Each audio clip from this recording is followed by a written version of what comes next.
I listen to all my classes on that. I skip them and then come back and listen to the recordings. Pause it when it's interesting. You want to check? I can check. You want to see? Maybe see if you're on YouTube. Yeah. Well, if yeah, we're on. You're there. So can I close this window? Oh, I can mute the. Okay. Yeah. So did you see us on? I did see you. Oh, okay. Sorry. It's okay. Look just like that. Yeah. Yeah, we're very like coordinated today. All right. So it's 7:05. Let's call the July 13th, 2022 Planning Commission meeting to a start. I guess we have in attendance virtually on this machine is Martin Radigan. Oh, virtually on this computer, let me pull up Martin here so everyone got it. This is being live streamed.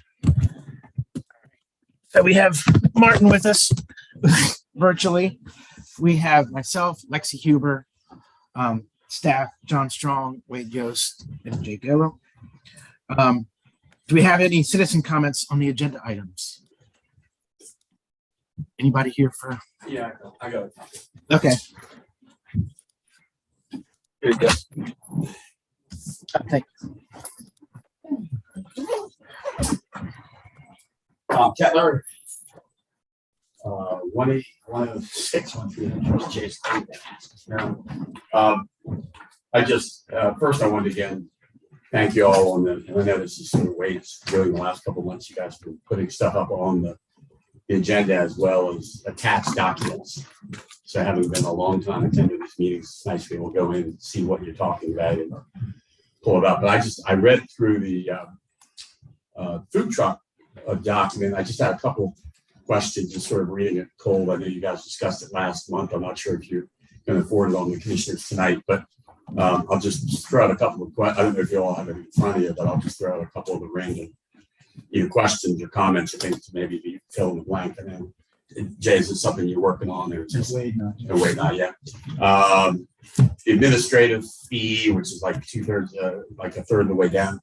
I'm unclear as to that, whether it is something that's charged annually or whether it's, it's something probably I'll clarify for further down. Well, initially it just says the commissioner shall set appropriate fee, which is part of the town's fee schedule. Later on, it talks about it. So I get maybe that clarifies it, but I had that note first and then went on down. So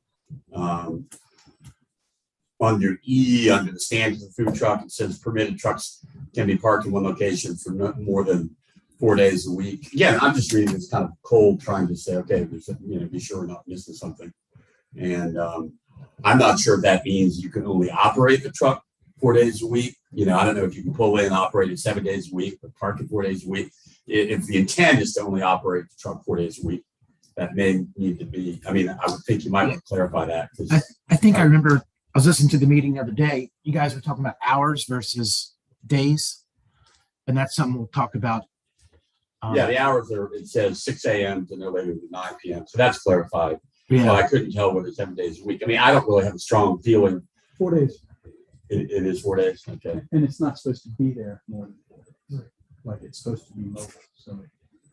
Well, you may need to specify, maybe I didn't read it right, but nowhere does it say you shall only operate the truck 4 days. Again, I'm just trying to. Yeah. If I had, and I'm sorry, I just read this afternoon, I would have maybe forwarded on, but I just figured give you the opportunity tonight to go through it. Under D, ABC, well, actually the numbering kind of changes, F, and then A, B, C, D at the bottom. So yeah, you may need to re-alphabetize the stuff at the bottom, but it talks about trash receptacles must be provided. And I would think you'd want to say, my suggestion would be trash removed on a daily basis, because you put a 55-gallon bucket out there and just keep filling it up. So, Yeah. And I don't know if that's and I'm presuming it's the obligation of the the person who's using having the truck. I'm as a member, I'm also on the I think the Chamber of Commerce is going to, and I'm the president of the Chamber of Commerce, so I should have also said that in my introduction. I haven't really discussed this as a group with my board, but we have a board meeting next Tuesday. So, and I think we'll just get around. I've talked to a couple of restaurants in town, and so far I think this is a good step, because I think anybody who goes, as you all talked about, anybody who goes through the process of opening a restaurant in Montgomery County and all the stuff they got to go through, and somebody just show up, and obviously for the public health safety, I think this is a good thing. I should preface my initial comments with that. I'm just trying to add some clarification. The only last comment I had was whether produce stands, I'm not sure if those are intended to be, but they're not really called out, but I don't know if that's considered a food truck. This is a vehicle, truck, cart, food or drink. I mean, I guess it would be, but you might want to clarify that. I mean, there are not that many. I mean, there historically have been produce stands in town off and on through different periods, but you might want to. So I think several mornings on Saturdays or something, sometimes people set up. Yeah, and then you also say special events are exempted, so I get that. But if somebody sets up a, corn stand on, the old Highs parking lot, is that a food truck? I don't know. I mean, it would seem like it is based on the description at the top. But I just asked that by way of clarification.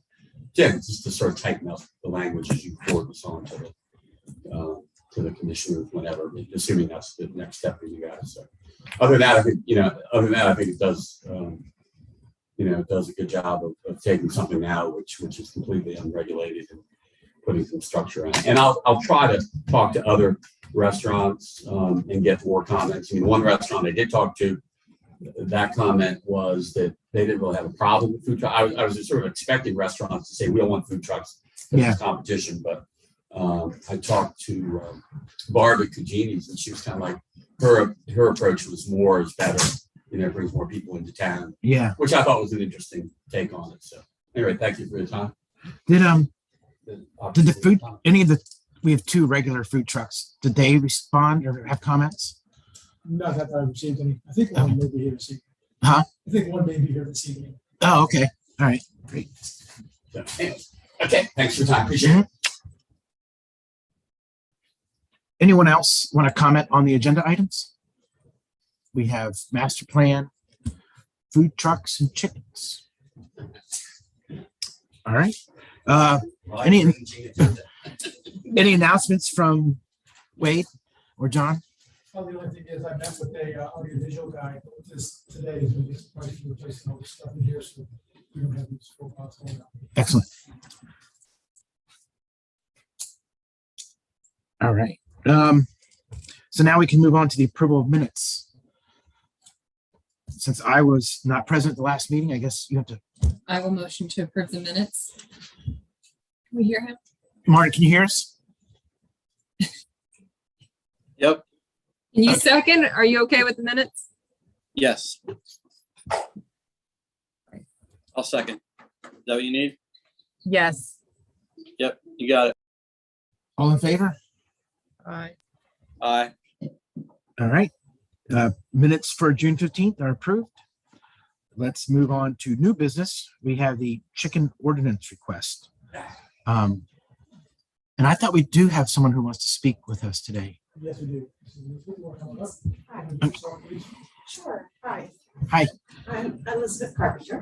I do have a proposal that I wrote up. Do you want me to hand that out to you? Yeah, is that the one we got on the email? I think you forwarded us attachments. Yeah. Oh, so you have a copy? This is based on the backyard chicken caucus, which was recently, very recently,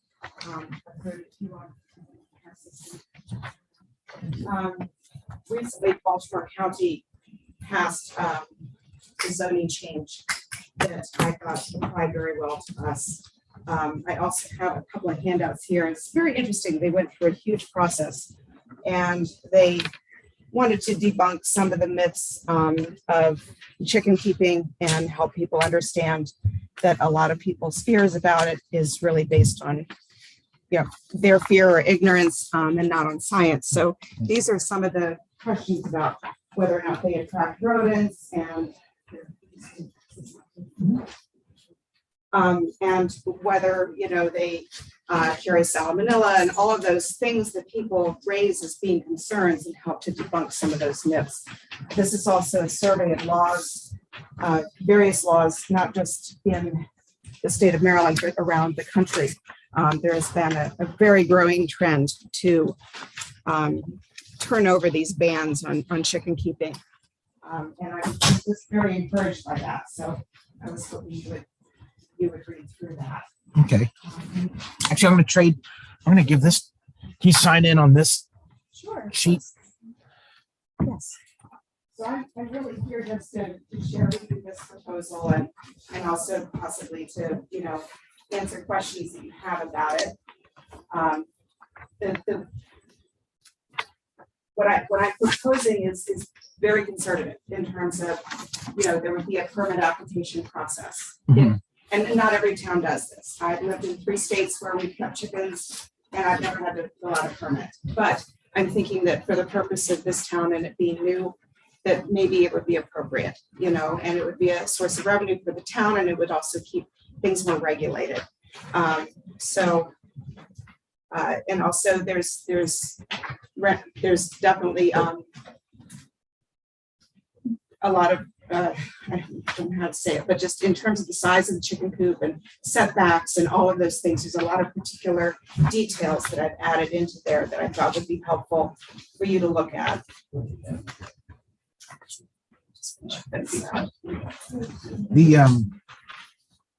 So I don't know if you're aware, this has come across this board 3 times. I think once in Yes, 2015, I'm aware. once in 2018. So we kind of, can you keep up in case anybody okay, else sure. comes up and talks. So I know our purpose tonight is to hear discussion and stuff. We can't have too much of a deep discussion because we want to do it with the full board.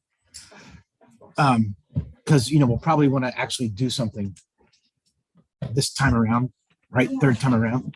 Sure. Because it seems like, I think in the past, this has come up, people come to the board, and then we have a follow-up meeting and no one shows up in support of it. So we're like, well, let's just keep it as is. Is that kind of how you remember it, Wade? And There were different things that came into play with that. But yeah, and about, staffing, how much input is this going to increase town staff duties and stuff like, because right now it's kind of like I know people in town have chickens and it only comes a topic of concern when a neighbor has a concern, and says, complaint-based enforcement. what's that? Complaint-based. Yeah. So, but it probably is time to have something. Absolutely. I mean, what I'm providing you with is a lot of information that was based on 10 years of work. Cheryl Armstrong was one of the leaders in this organization called the Backyard Chicken Caucus for Baltimore County. She's been one of my main contacts because she's already done the work. And Yeah. I feel like, why do I need to reinvent the wheel? But she's done so much amazing work with her team.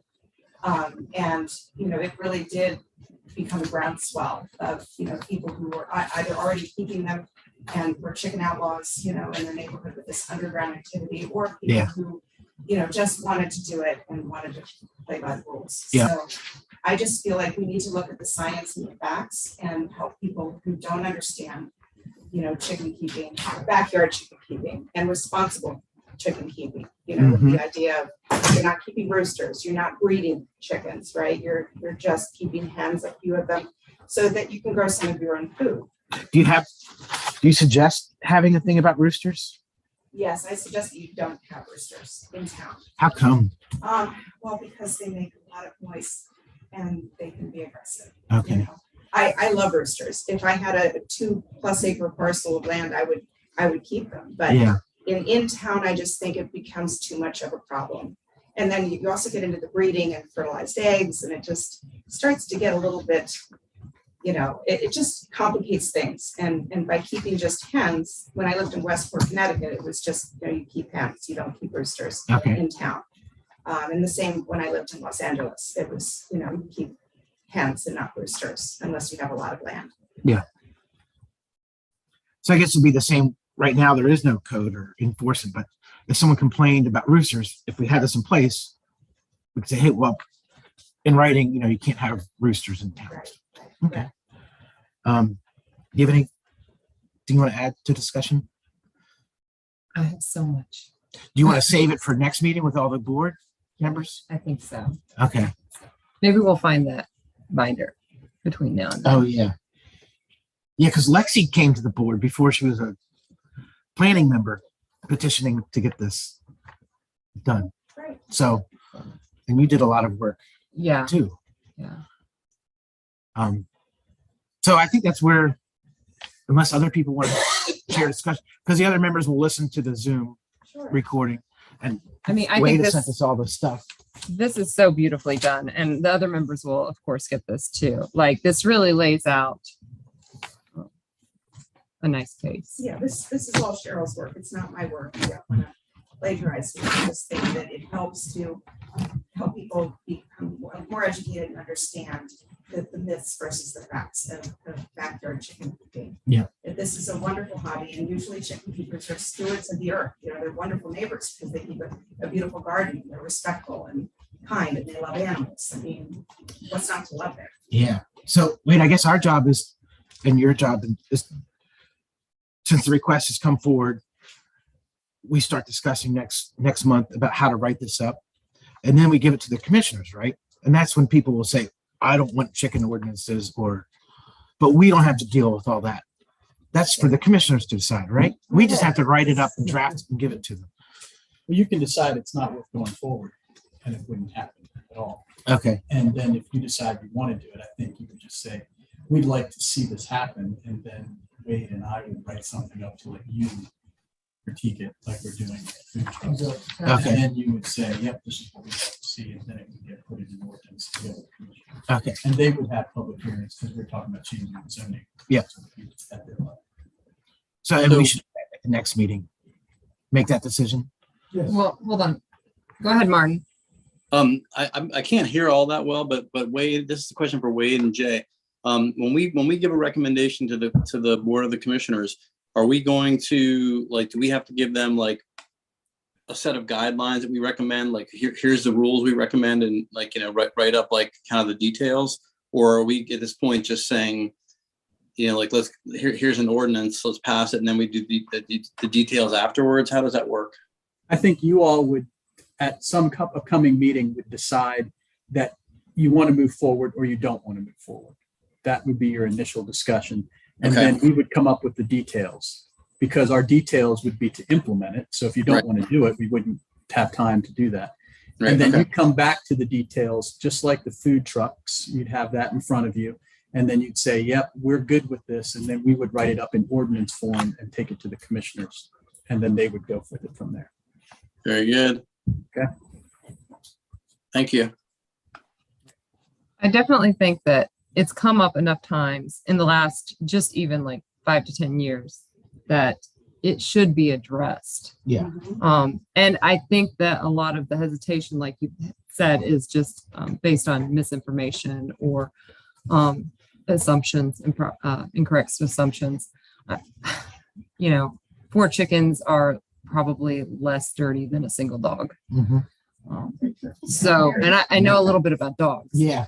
So, yeah, I think that it's probably time for something to happen here. And I look forward to seeing you again soon. So thank you for coming. So I guess that'll be our move. So next month, the rest of the board will decide, hey, let's move forward with this or not. And then, all right. Thank you. Thank Thanks. you for your time. I appreciate it. Yeah, thank you. Thanks, Elizabeth. Thank you. So that was new business. Now let's go to old business.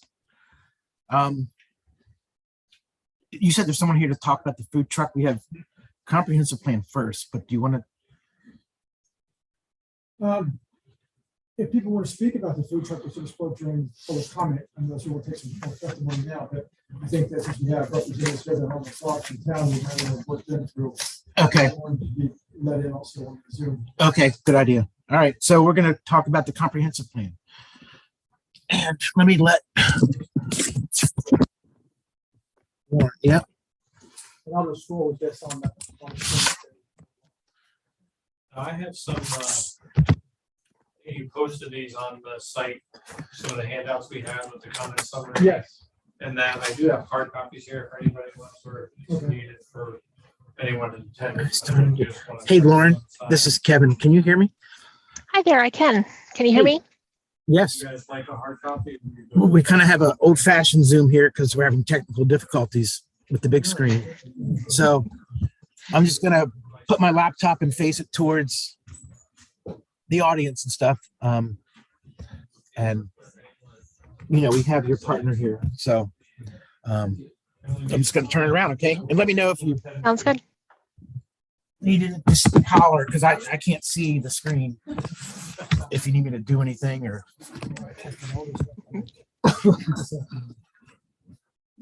So wait, you did a great job. Lloyd. Yeah, the card too. Is that what I said? And I guess, yeah, talking to the mic, so maybe it'll pick up. Yeah, so, On this.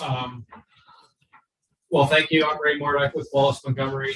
We're helping you guys out with different elements of the comprehensive plan and some of the outreach effort. On Zoom, as you guys heard, it's Lauren Good, who's our project manager and lead planner for this effort. And we wanted to give you guys an update on some of the activities that had happened back in May. Okay.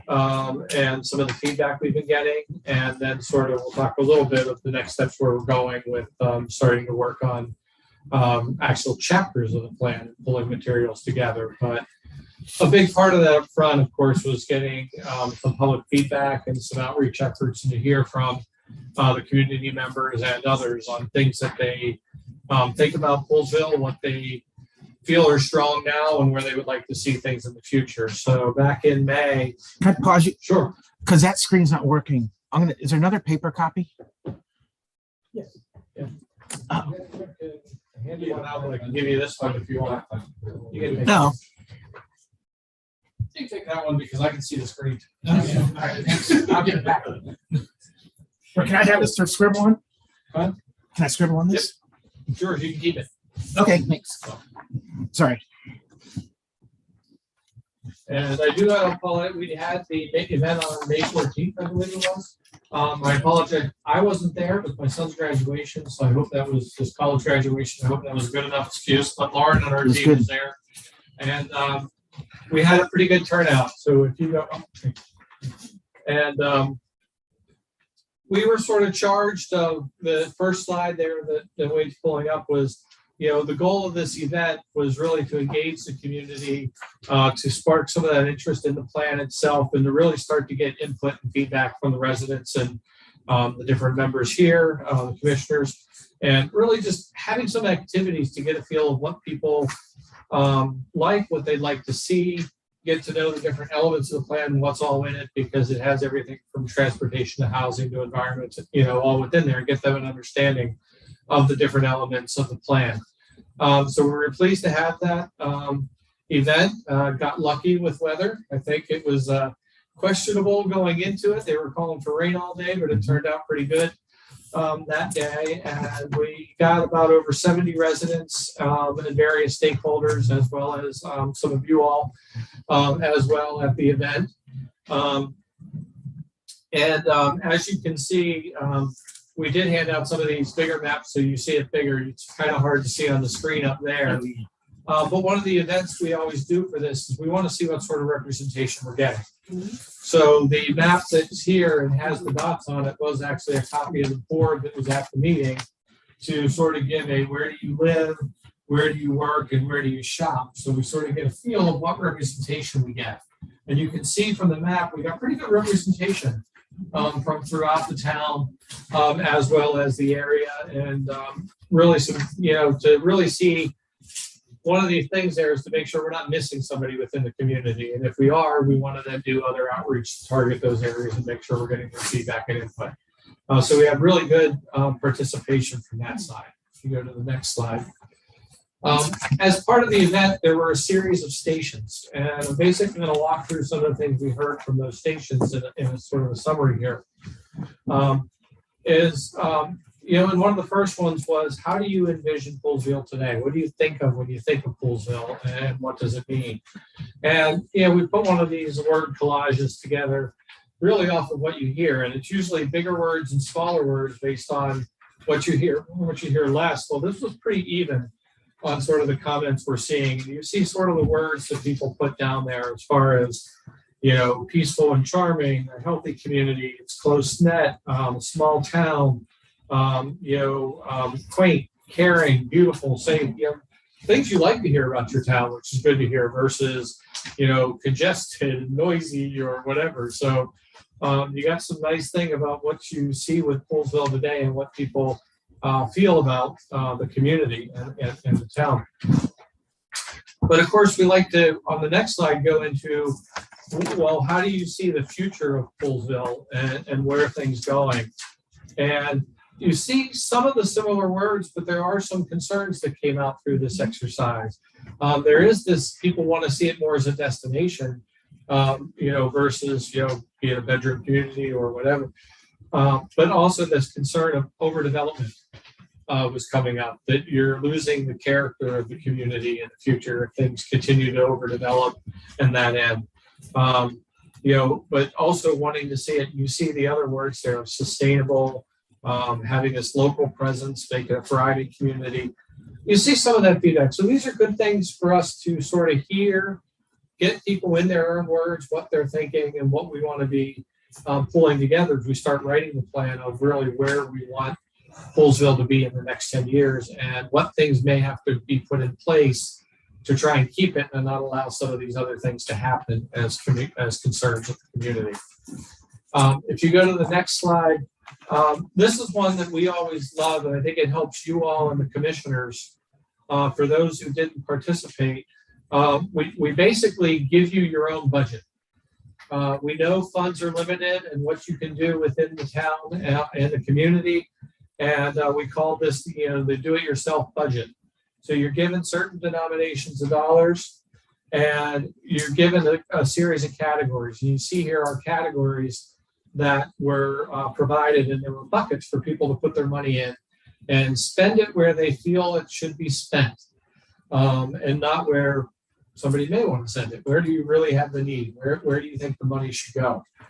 And what came out from that, you see here, is that focus on downtown center development really was a big one, where most of the money ended up, but we added all this up and counted what was in the thing.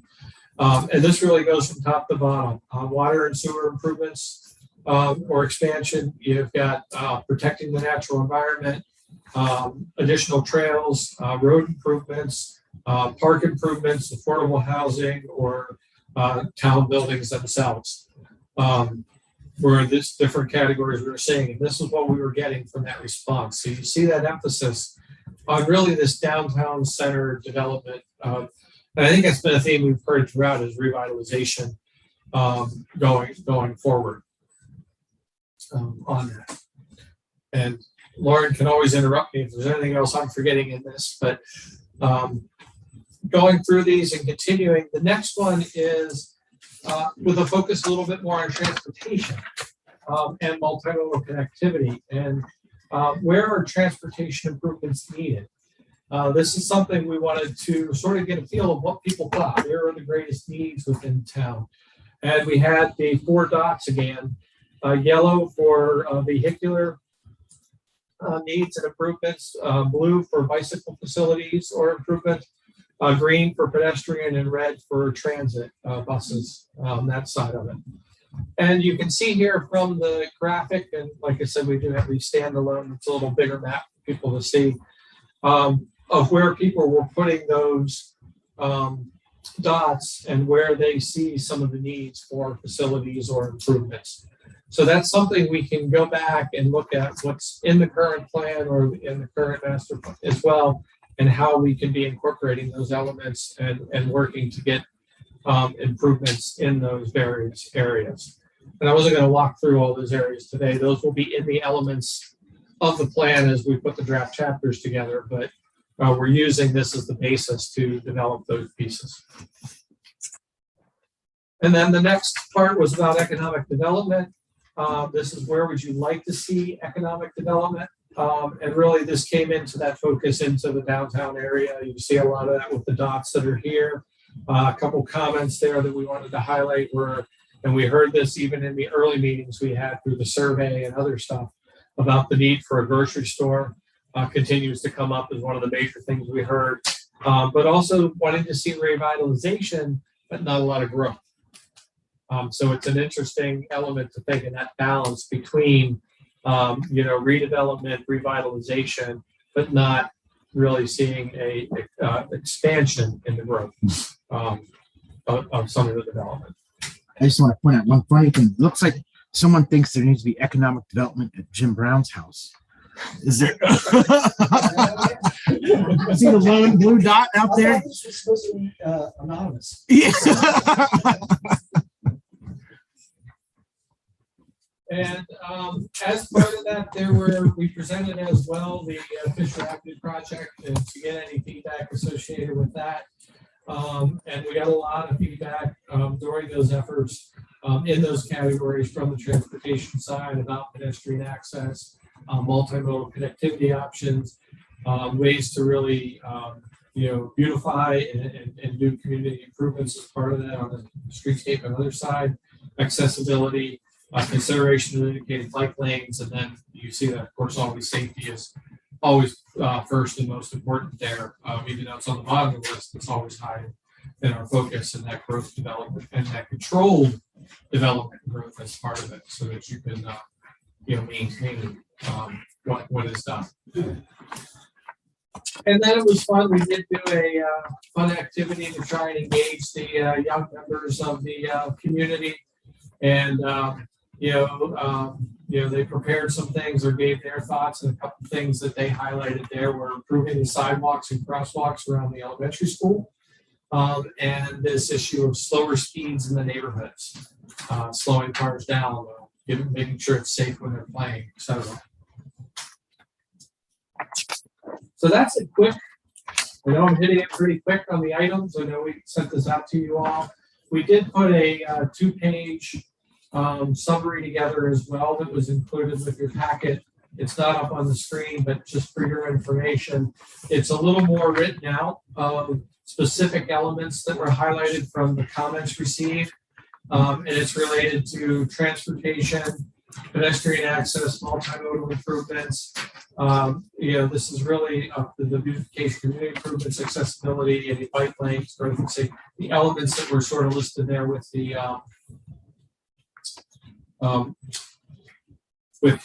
Fisher Avenue project as well. It's sort of so you see specific comments that were given there and specific, a little more specific locations and highlight some of the things that were, dotted or other things as part of the effort. Yeah, I liked some of the additions, comments that people had on this. That was great. It was great. We were really pleased with the participation and the involvement. Like I said, we were a little nervous going into it when we heard the weather forecast. Unfortunately, we couldn't. We were even going to have a person playing music and stuff and try and draw people. We had to cancel that just for concern of equipment. But we were really pleased at the turnout we got from the town and the feedback. And as you guys know, as you're working towards preparing a plan, hopefully that starts to guide the chapters in the direction that we're getting with the community and yourselves. Mm-hmm. And then as we get feedback on the plan itself, hopefully many of those are already addressed up front and not having to be added in as we move forward. Yeah. No, it was a good time. And your crew did a great job setting up the way they displayed that string with little clothespins holding up little. It looked very, very country but fun looking, and it started a lot of good conversation. So I didn't know what it was going to be like. I thought we'd break up in groups and be more formal, but this was good. It was informal, but people opened up and started good conversations. I thought it was really well done. Thank you. I want to thank Lauren, and then, like I said, I may have helped in some of the planning, but I missed the event itself. Yeah. No, Lauren did great. And she kind of opened things up and got people talking. People were a little shy, just kind of looking at things. And she would go around and give people a clue, like, hey, this is, what do you think about this and all that stuff. Well, So we it's good. found in our different experiences, you can have the formal settings like this, and you're only going to get certain people who are comfortable speaking. in Yeah. the group. And that's why we like to do this type of event, because we really want to keep it informal. We want to hear what you really want to say. We still have the website up and stuff, the town site and stuff for people to continue to provide their comments throughout the process. And, we want to encourage that as we move forward to continue to get that input and feedback, because we know you're listening. We're listening as part of the team, and really wanted to get that feedback so that we can really set a good vision moving forward for the next 10 years. Yeah, I'm really happy. I thought this was great. I don't know if you have any comments. No, I have to agree with you. The event was well done, well planned. I think the information is really interesting. I have some follow-up questions, but like specifically, I thought it was very interesting that number one was economic growth and number two was basically infrastructure. And then to follow up that, people said that they wanted to enhance the economy, but they didn't want to, physically grow. So in my mind, I'm like, well, what does that actually mean? So does that mean infilling businesses? Does it mean, I even saw here someone was talking about fines for leaving empty spaces, empty commercial spaces. Like if you didn't rent them, then leaving it empty would be some sort of fee. I don't know. But I want to hear more about the ideas of how we promote our economic base without necessarily bringing, expanding our footprint. If that makes sense. How do we infill what's already here? But again, it was a wonderful event. Martin, do you have anything you want to add? No, I'm glad that you guys are pleased with the turnout. I wasn't sure, it was really well run and it was, I think that it was creative and like it got people engaged.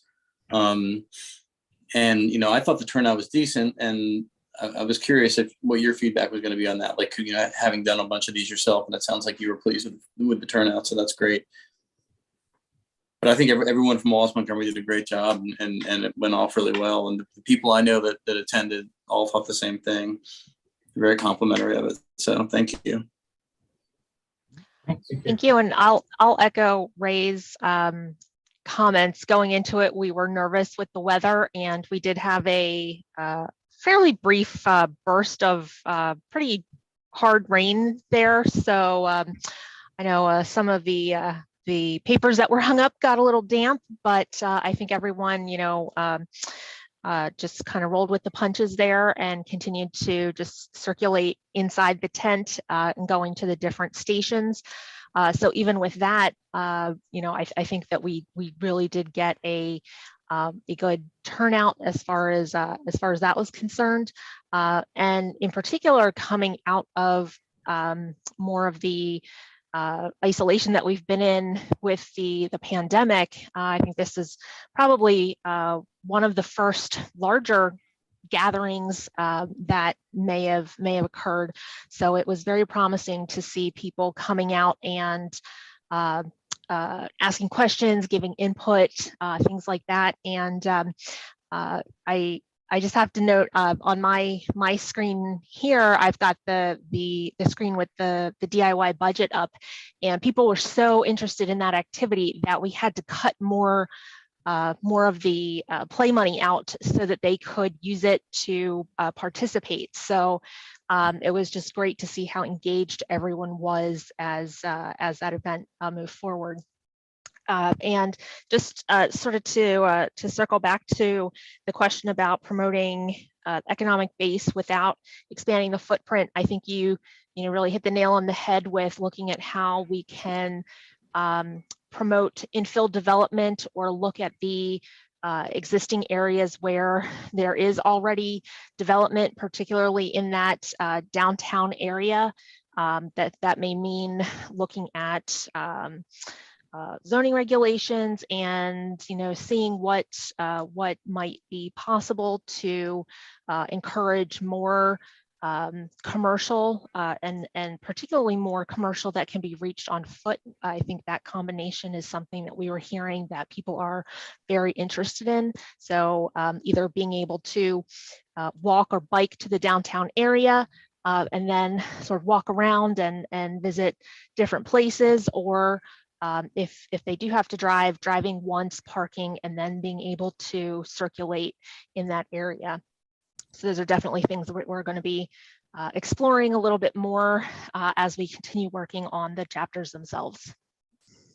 And I think one of the things to highlight there, just keeping in context of what a comprehensive plan is, the intent of the plan, we like to include and work with you a list of implementation items for things to be working on over the next 10 years. So you may say in the plan, we want this is what we're looking for, but you may put things, you won't always have the answer at the time the plan's put together. But the intent with that implementation matrix is to say, these are items we don't want to forget that we want to work on over the next 10 years. And, so let's have that so that they can be your future agenda items and meetings like this to make them move forward. Because you're not going to have all the answers at the time the plan is together. It's just not, you can't have all the ordinance changes. You can't have things needed. But it could say, we'd like to identify incentive, disincentive measures in order to encourage infill of economic development or something like that.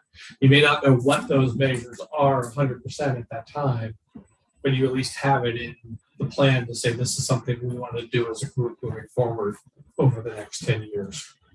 So that hopefully by the time you get to the next update, you can say, we did this. Yeah.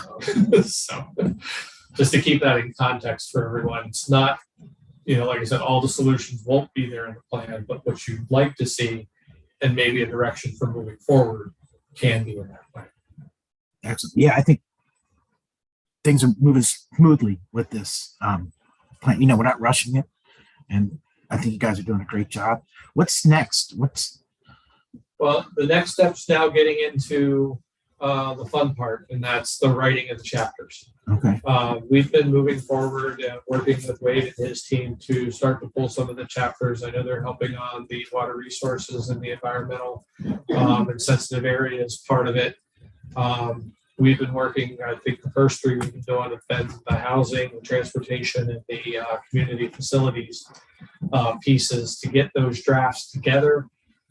So that we can then start putting it in front of the planning commission so that you guys can see it, give us your thoughts. And then as we revise them, then, down the road, they become available for public review and comment on that side of it. And there's a total of, I think it's like 9 chapters that go with it, with the elements that were in the plan. So we'll be working on the pieces, getting them to you and starting to pull that together as the full plan moving forward. We're going to work closely with Wade to get that schedule together. Okay. So that you sort of see our timeline moving forward, so that we all agree that this is our goals to be here. Here's what we got to do to get there in the time frame. As we first came on board for this effort, it was to help with the outreach, get some feedback. Now that we're helping a little more with the actual development of the plan itself, we want to get that formal schedule together. So over the next month, we'll be getting that schedule to come back with you guys on the approach, what our timeline is, and probably getting a couple of those draft chapters out to you to start initial review on. So at our August meeting, we'll probably see a timeline. Yeah, August meeting, there'll be an update on the schedule and where we are on some of the chapters. All right, perfect. Are there any more events coming up? I mean, it sounds to me like we are moving out of the phase of soliciting input and information. I mean, not to say that people can't continue to give input, but that we are moving beyond that into like actual. We are, but we also have 3 interviews I think that we need to do. I'm not sure if those are scheduled yet or not. We can shed some light on that. Yeah, I don't think, Lauren, you could probably speak to those more on the interview. Can you speak to that, Lauren?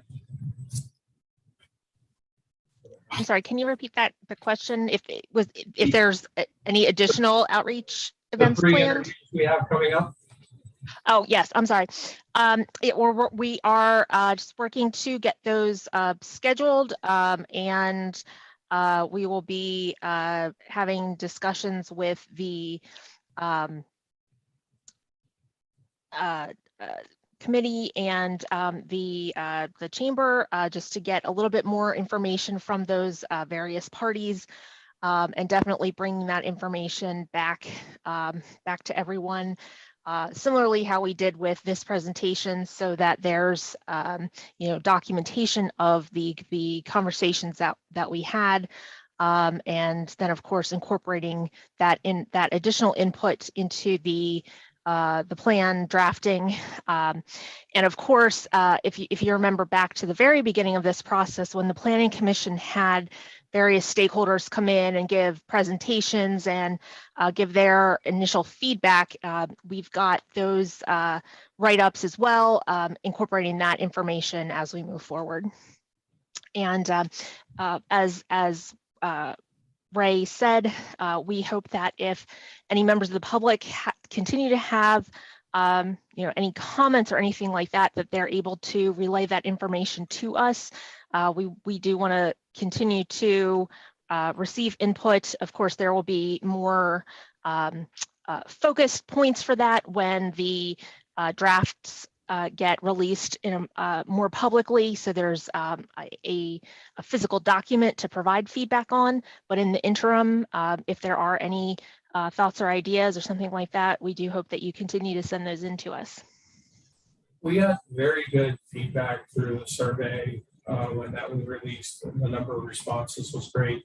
I think the thing we want to keep open when you talk about that for additional input, particularly public input, when we're working on these chapters, particularly working with you all as the Planning Commission, if you're seeing things or having some questions, I mean, just like you mentioned earlier about how do we have the economic growth, but that you might want additional feedback, there is an opportunity for us to, we've done this with some other groups before where we did it like, I'll call it a question of the week or question of the month or something like that, saying our focus this month is transportation. So we have 2 or 3 questions on transportation we might want to put on the website and get some additional feedback off of as we're looking at the chapters. So something might come up in your mind saying, boy, I wish I had heard more on this. We didn't get much on this. I think that's a good way we could get some additional feedback as well, in addition to what Wade had mentioned with the stakeholder interviews, where we're actually meeting with certain specific stakeholders who have vested interest. But this is a way to get some public outreach. So that if something does come up, we can always put a question out there and see what additional comments we can get. Cool. But that's usually been the most effective as we're sort of in this drafting chapter phase. Yeah. You guys are doing great work. Really appreciate it. And thanks for the time today and the report. And so I guess we'll see you next month with the timeline. We'll give you a timeline and we'll get the have us all together on what that schedule will be for the group. And like I said, the big thing is starting to get in front of you guys some of these, I'll call them preliminary drafts. We're hearing things, but we need to hear from you and get your comments. So we'll have that coordination with the commission. And then prepare that as a version that we then can start sharing with the public moving forward. Cool. Appreciate it. Okay. Thanks so much. Thank you, Laura. No, glad to be helping. Like I said, Yeah, thank you for joining us. That's what we want. Thank you. Thank you very much. All right. Anybody else? Nope, nobody else. All right. So our last item on old business is the food truck ordinance. And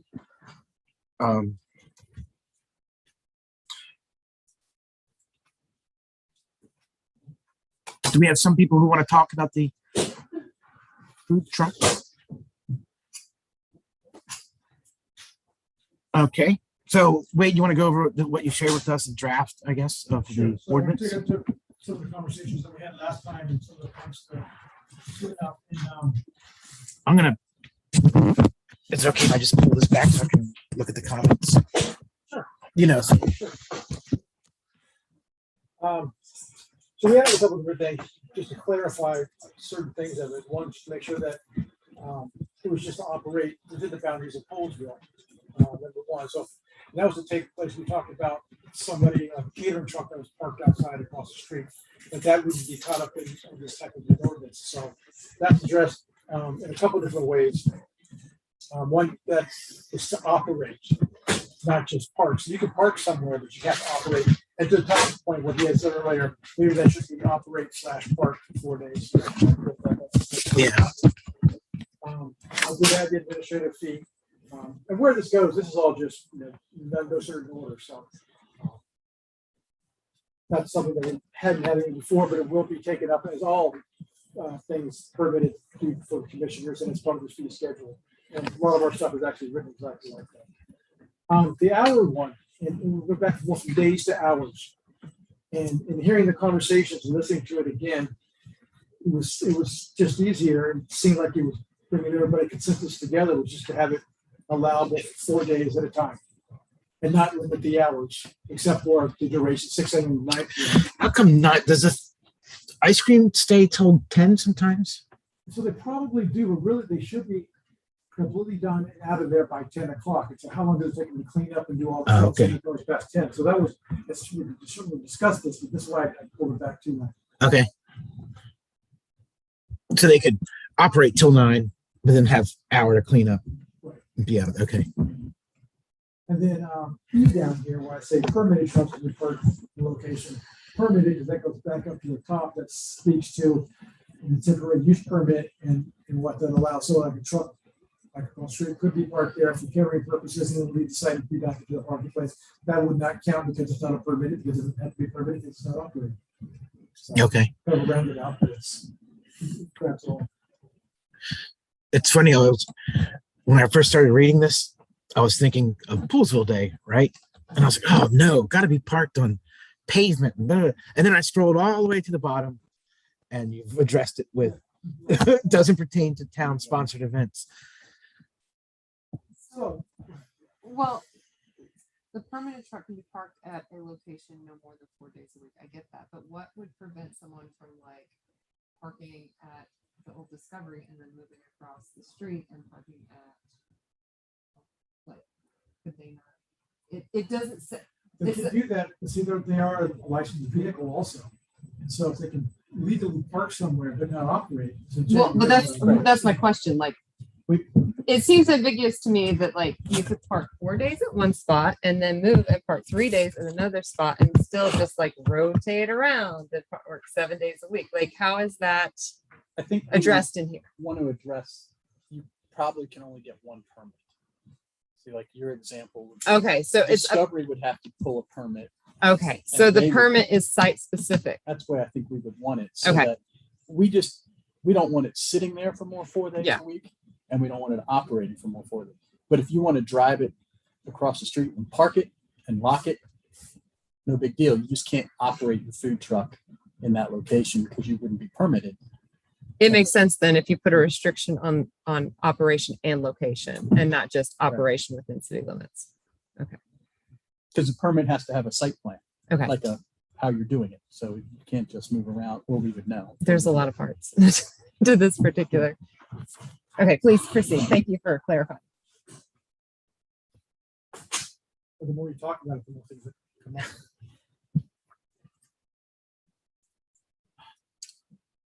Martin, do you have any comments on the draft that Wade presented to us? The only thing that looking it over, the thing where, I'm just thinking about existing food trucks and I keep coming back to Tony's Barbecue. You can only be parked somewhere for 4 days at a time. Am I reading that right? Yes. So I wonder how that's going to affect Tony's. I want the Brewster's truck seems to be there more than 4 days often. Is that something I think if I remember correctly at the last meeting, that was kind of a strategic thing. Is that right, Wade?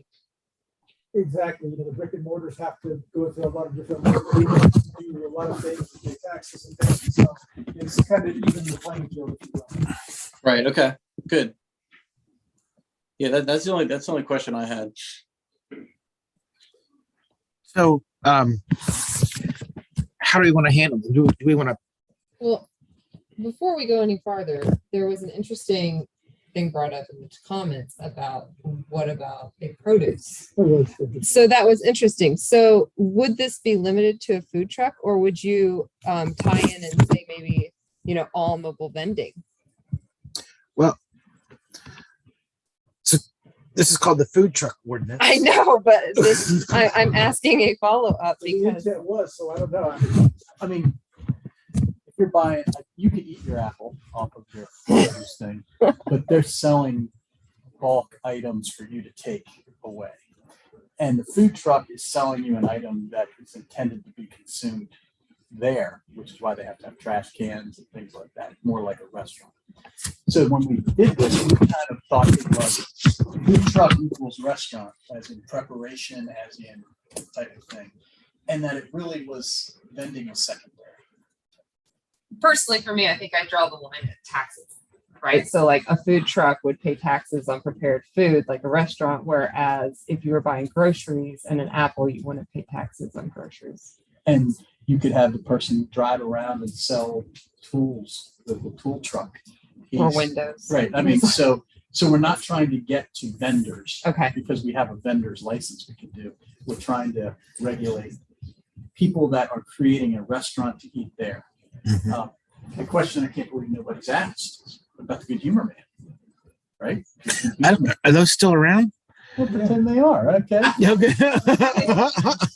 Have you Not in seen your gas neighborhood, prices? apparently. Yeah. But You see, Brian, not here, but. they wouldn't be regulated either because they're driving. They're mobile. around and they're not setting in a spot and they're not going to be in certain hours and they hand you a prepackaged, here you go, you don't eat it or. So I would consider Good Humor similar to Schwartz. Uber Eats or Grubhub. Or those things. So we're not intending to. Yeah. Yeah. So we're not trying to catch like produce stands because that's a vending type of deal. Yeah. Unless that is a problem too, but they don't necessarily compete with the restaurants, which is what we're trying to do. Yeah. No one's going to compare an apple to a taco. No. That would be impossible. I think you have someone who'd like to speak. Oh, yeah. Oh, please come up to the microphone. And And if also, you- please give your name and address when you sit. I'm Tony. Oh, hi, Tony. With Tony's Barbecue. Yeah. And thank you for everybody is taking care of this thing. But just had a few questions actually. I would ask. I'm just kind of listening and just wanted to know why is it that you guys want to wait 4 days and not 2 extra days or whatever it is, the 4 days. And then as far as the licensing and everything goes, I just kind of want to let you guys know that with the food truck licensing, we do have to go through a lot of things that restaurant owners have to go pretty much through. I had to go to classes for food safety. I had to go pay a bunch of fees and everything for the whole year. And just to let you guys know something else, it is every year. We do have to pay fees every year to maintain the license and everything. So we have to give that.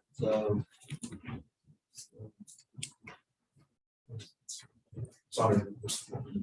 Yeah.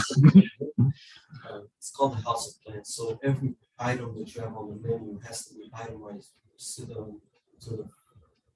like every specific, like everything has to be itemized. So there's no way that I can just start selling tacos and then doing barbecue and then doing this and that. So everything, there's a lot of things that goes on as far as having to run a food truck. Like good permit.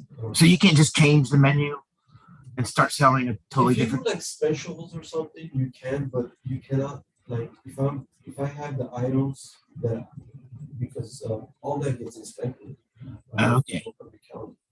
So you can't be the barbecue man one day and then put a new sign up and call yourself Taco Man You cannot. the next day. Yeah. Okay. So, but if I just wanted to just serve, let's just say something as a special that, on the weekend or whatever, I can do something like that, but I cannot have it in my menu. If I want to have it in my menu, it has to go through the House of Plants. Okay. Which, I mean, we just Yeah, I was just kind of wondering why is it that you guys decided just to do 4 days and then you have to move the truck and then all this other stuff. So. Give you it's going to be a technical answer, but I can give you the answer. So right now, food trucks aren't allowed Right. at all. And if you wanted to allow them under your current law, it would be under the zoning law. And you would have to apply for a special exception because they're incidental to the principal use on the lot.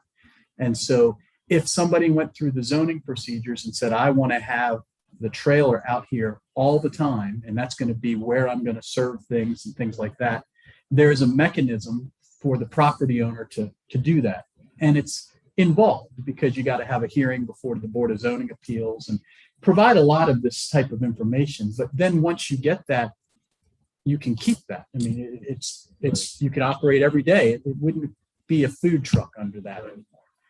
So knowing that it's difficult to go through the Board of Zoning Appeals and it's expensive and it takes time, the thought was, could we have a simpler process that was more administrative?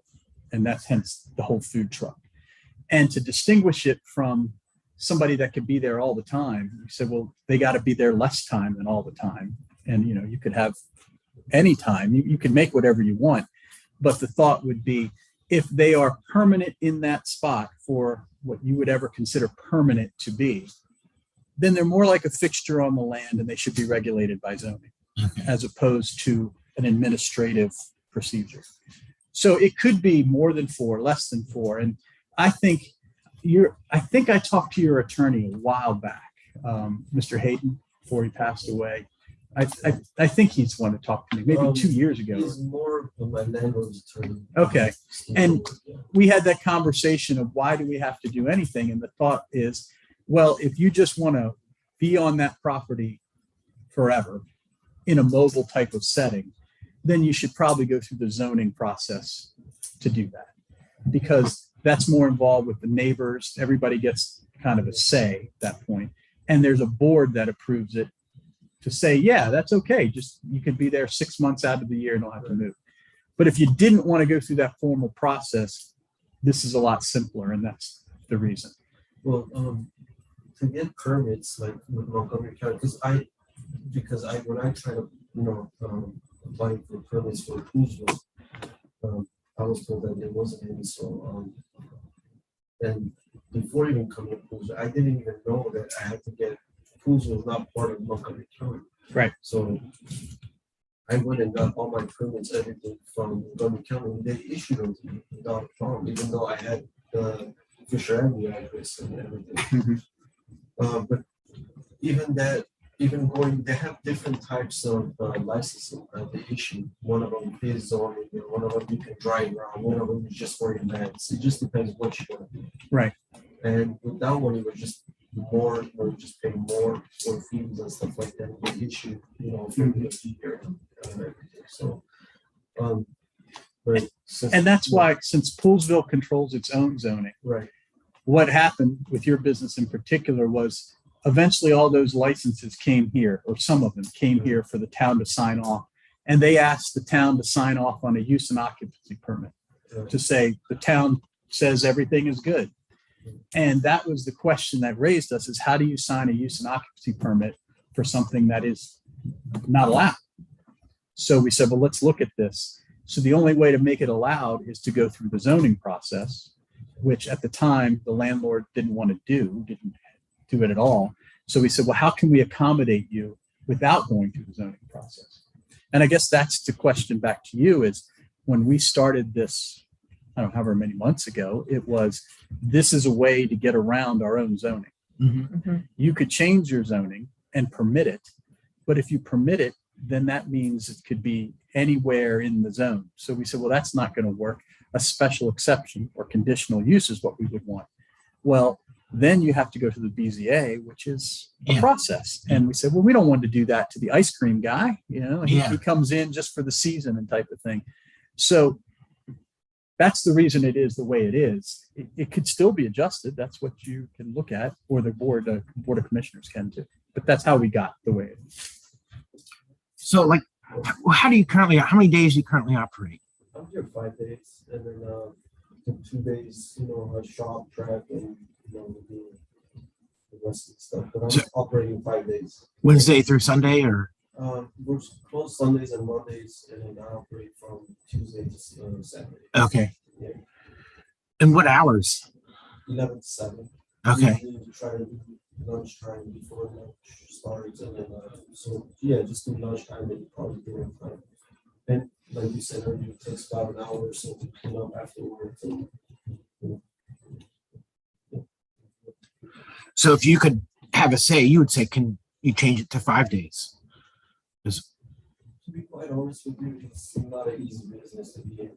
Mhm. It's a lot of hard work, a lot of hours spent shopping, between, shopping, making the food, and, running the business. Start, in the mornings I have to be here 3 hours earlier just so I can start, warming up stuff and getting stuff in. So I'm working 12, 13 hours a day.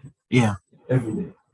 It's not just, even on those 2 days that I'm not open, I'm still working, but away from family and everything. So it's a tough business to be in. So if you start getting, and this is how I feel, so for my family, this is how I make my living. So if we start cutting days and hours and stuff like this, so it's just affecting, Yeah. So I mean, it's just if it's just that 1 day or 2 days, I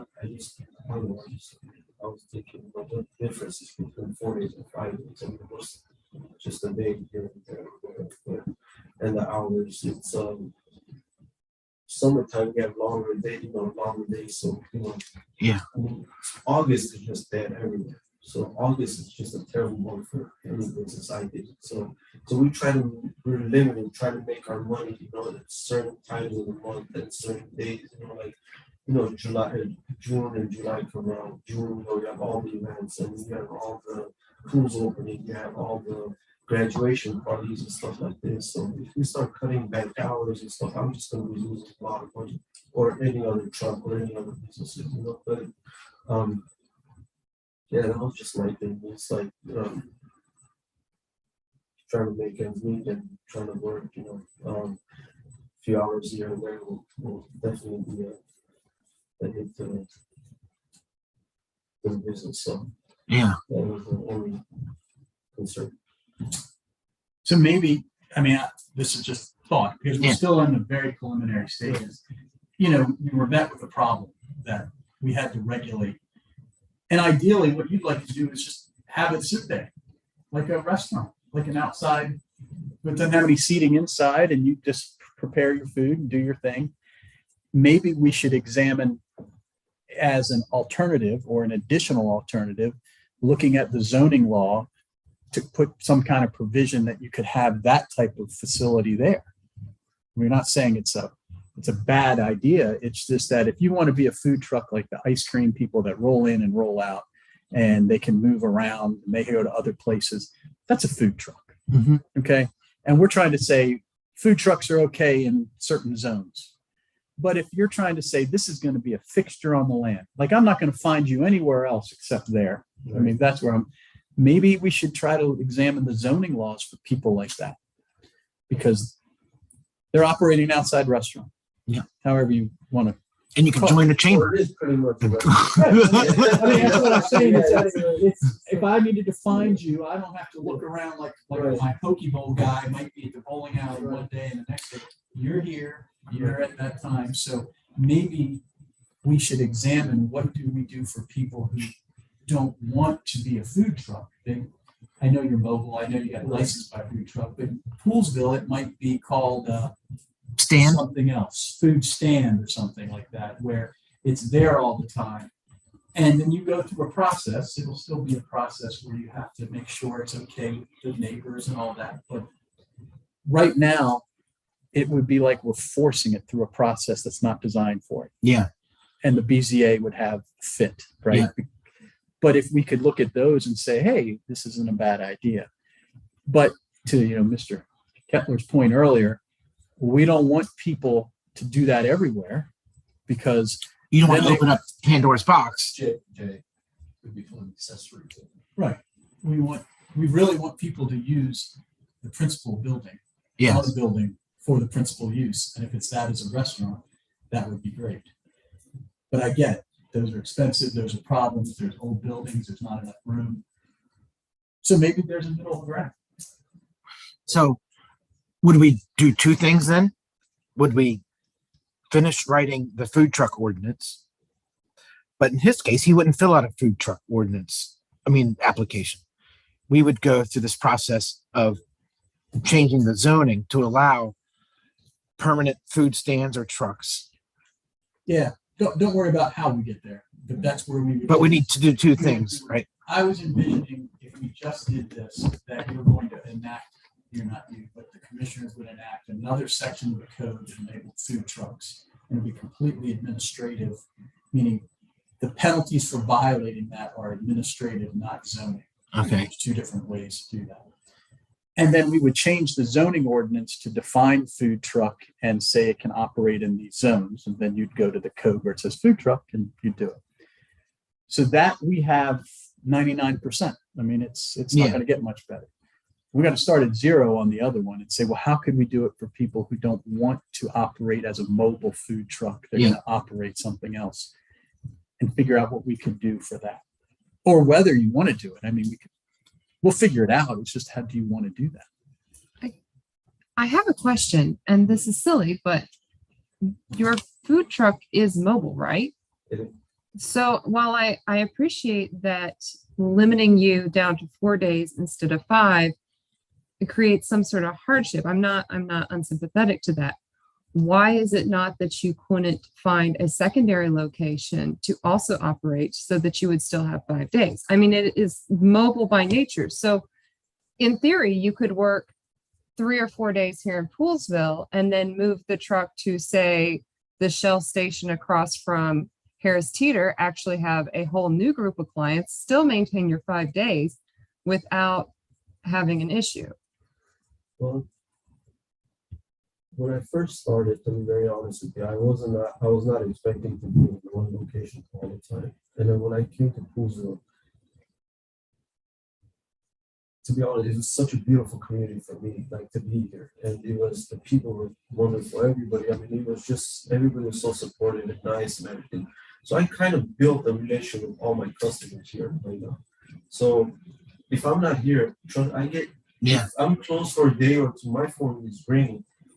We want to place order. I'm like, I'm not. And then you upset your customers that way, that they don't want to come back anymore. So I'm kind of stuck now. I cannot. I totally understand. Like, I'm trying to figure out a way to do this too. Like, I'm not trying to. Like, right. I'm not trying. Like I said, I'm not trying to be unsympathetic. I just But it's just. I get that. I remember the Reuben place. That guy goes all over the county. I know, but I just remember how excited people were when he was here, like 2 days a week, and people were like lining up down the block. And so I wonder if not to some degree, if you had like, I am set to be in Poolsville from, Wednesday through Saturday, and then you did 2 days elsewhere, if those 2 days wouldn't make the heart grow fonder. I mean, I wouldn't mind doing that. I'm just asking. I don't mind it at all. I think he likes the customers like him. I mean, Poolsville is excellent. We have Quagmire, I guess. You can't get the permit that the county needs because we can't sign off on it. Right. One of the first thoughts was to do the food truck ordinance, but it doesn't sound like you want to operate like a food truck. You kind of want to operate like a permanent. Well, here's the thing, that when we were talking about earlier, like bringing businesses and bringing stuff and all this stuff, like little by little, I mean, I fell in love with this place so much. I'm thinking about moving into the building now. Yeah. So eventually, little by little, I have to, do it the right way, get all the permits and all that stuff. So eventually, one little thing can turn into a bigger thing and create more, start bigger, create more jobs for people, even in town or whatever it is. So, I mean, this is why I'm saying, like, building a relationship with the community, building a relationship with the customer, like, it just opens new doors to everything. If I just start hopping around here and there, I'm just, John, I have a question for you then. So in thoughts of how to get around this, and not that I'm making suggestions for loopholes, but you mentioned that it would be an accessory structure. Could be, could be. Could be. How difficult would it be to say, build a outdoor seating area covered that is an accessory building and then permit it that way as an accessory use building, even though the kitchen is inside of a portable building? If you, Depends on if it's open on all sides, 3 sides, just to cover. It gets into a building code issue. I wondered how difficult that would be. Montgomery County, it Oh. gets to a point that you'd have to go to Montgomery County. Now, that particular property at the present time has a series of picnic benches underneath. The pergola. Yeah. Mm-hmm. Now, if they were to put up a temporary screening over top, but nothing more than that, that would be a fabric type screening.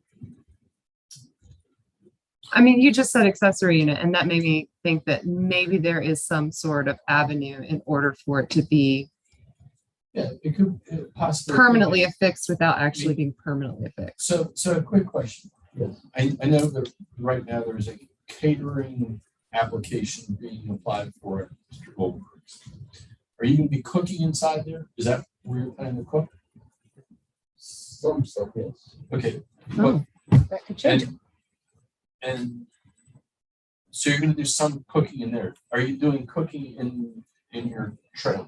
I am doing cooking in the trailer, but for every truck, you have to have a commercial kitchen. Right, You right, have to be linked to a commercial kitchen. right, right. Well, I'm trying to go down this road here.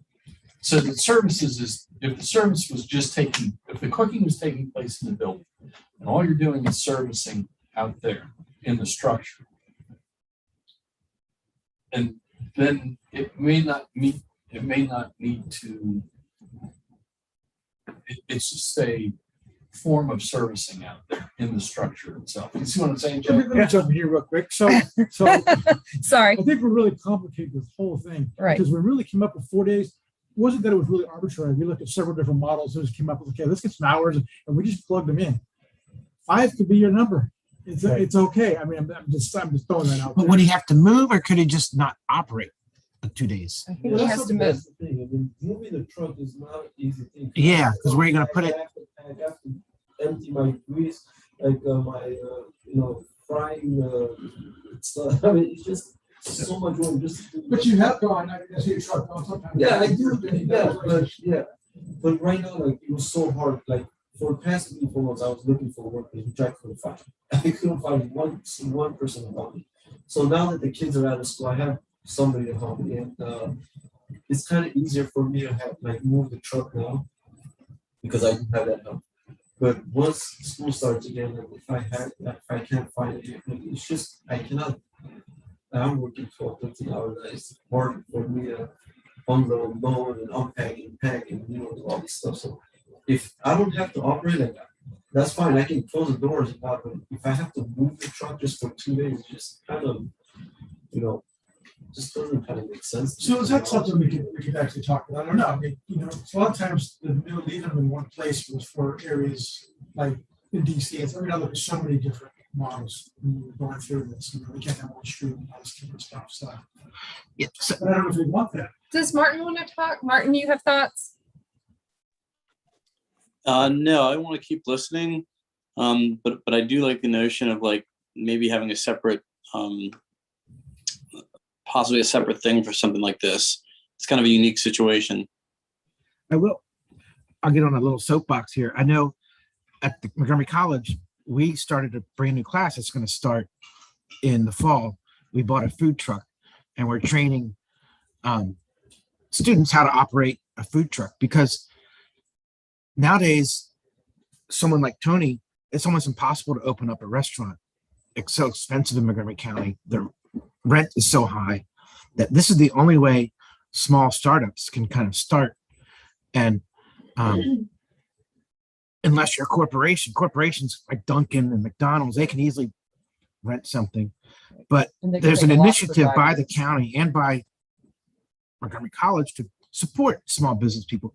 And I would like to be, I think the town should be helping to help encourage small business in terms, so whatever we can do, that's just my little soapbox of, One of the things that we wrestled with when because we didn't want to have to do any of this. We wanted to sign the permit and be done. Nobody wants to do this. Is how is that not a restaurant?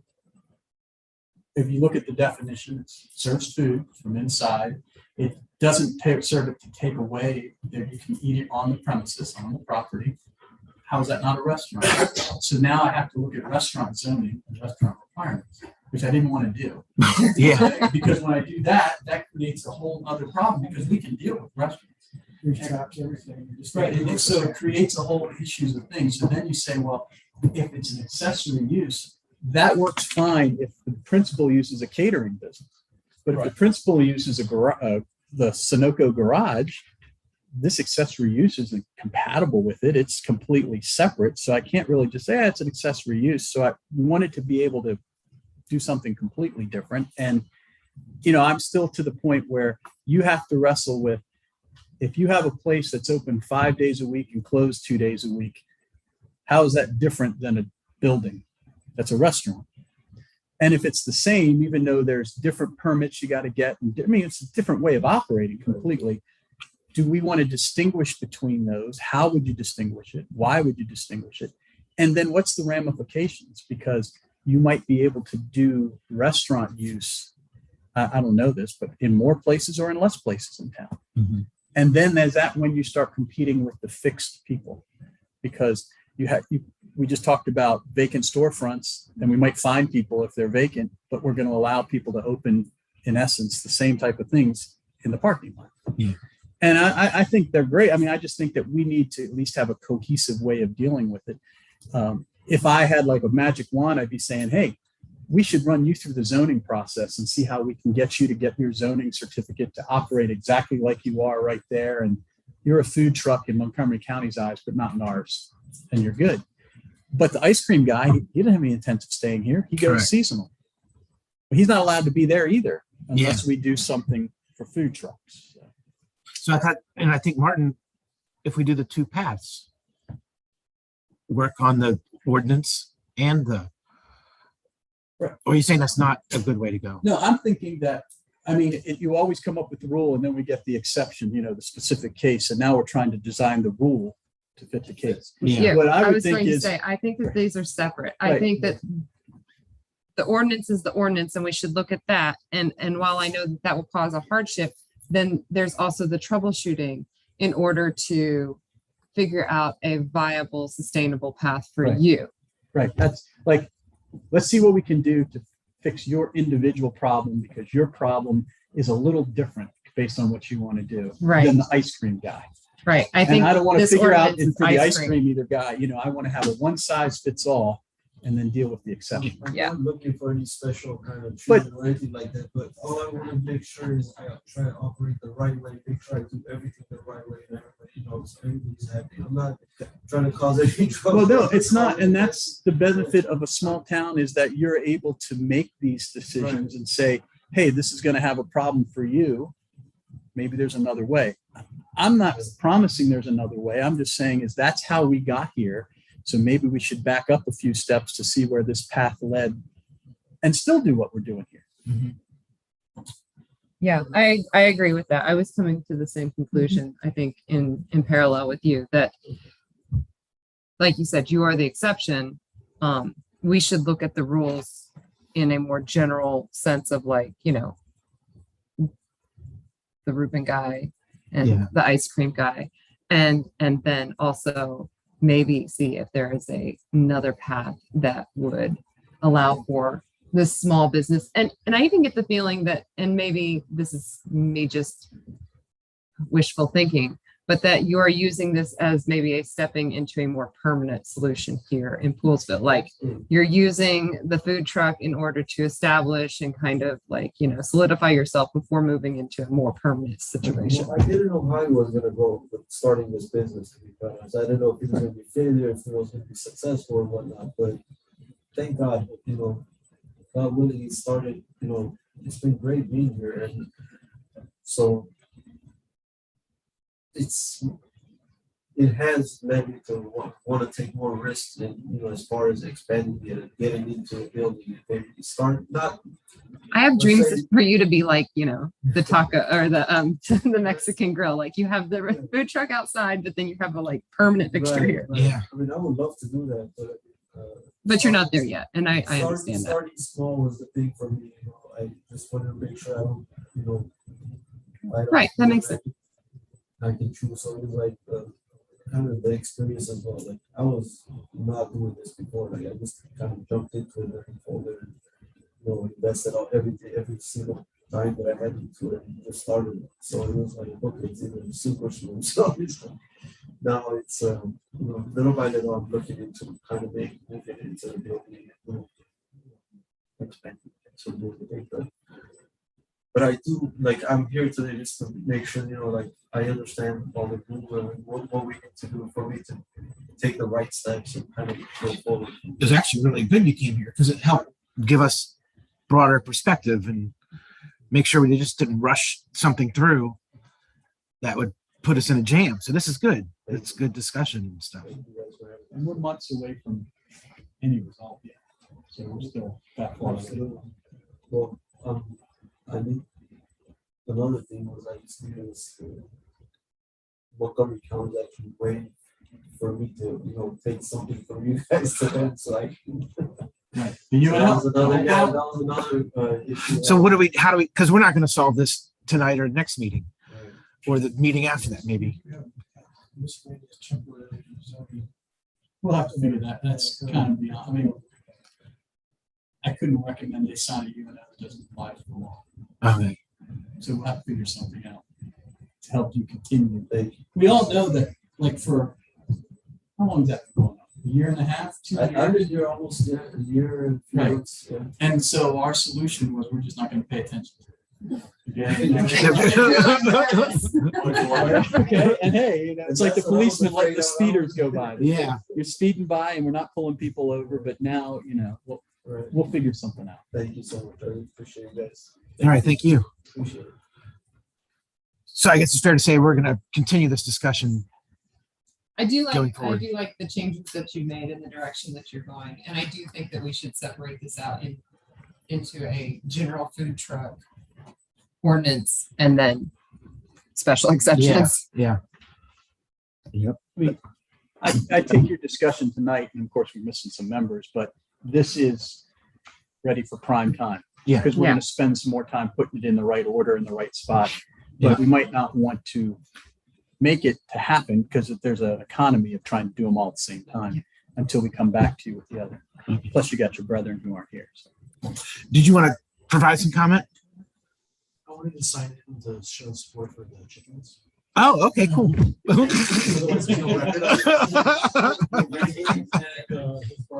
Yeah. Chicken barbecue. Yeah. Barbecue chicken. Yeah. No, we can't have roosters though. That's why I'm here. I'm here every night. Yeah. Well, thank, so any other business?